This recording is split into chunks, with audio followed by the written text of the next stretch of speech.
Hello, everyone. Okay, so time for this week's little podcast. You chose best exercises for weight loss as your subject for this week. So, we'll first of all go into a few myths, the facts about them, and the actions to take. Okay, so myth number one.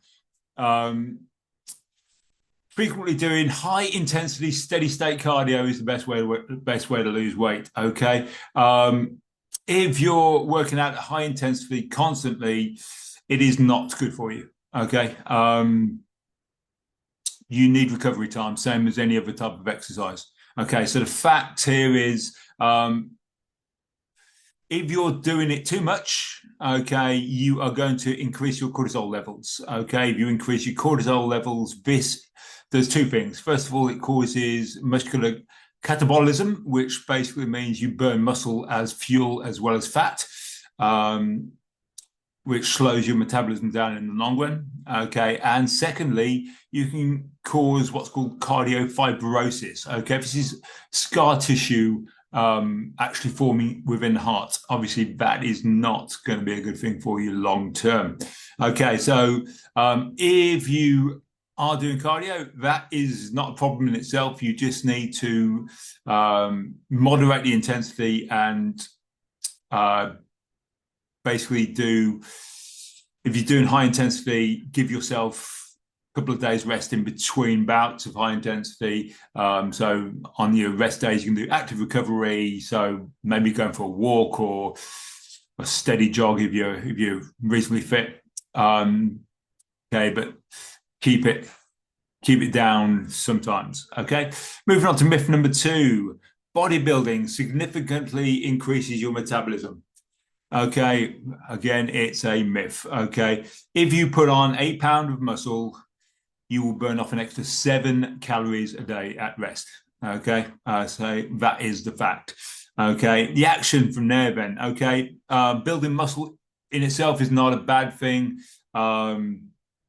Building strength, in my personal opinion, is better because it has an effect on the bones, not just the muscles. So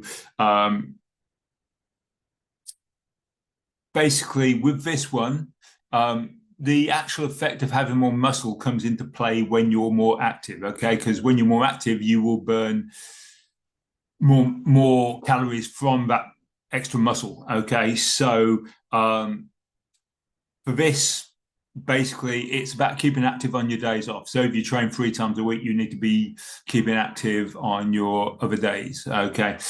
So moving on to myth number three. Okay, myth number three is if I train hard, I can eat what I want. Okay. I think a lot of you have already realized that that is not the case.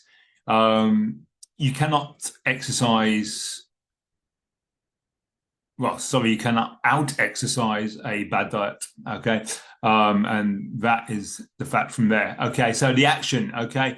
Action for this one, it's about eating a balanced but low carb diet. Okay. 80% of the time. Okay. If you do that 80% of the time, you can get away with cheating every now and then. Okay. So the other thing to do is time your carbs. Okay. So if you want a high carb meal, go and earn it. Okay, so get to the gym before it or straight after it.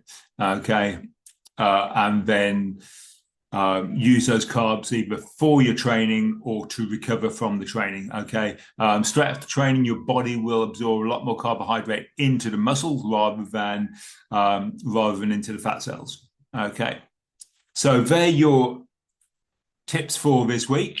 Okay, so I hope to see you in the WhatsApp group.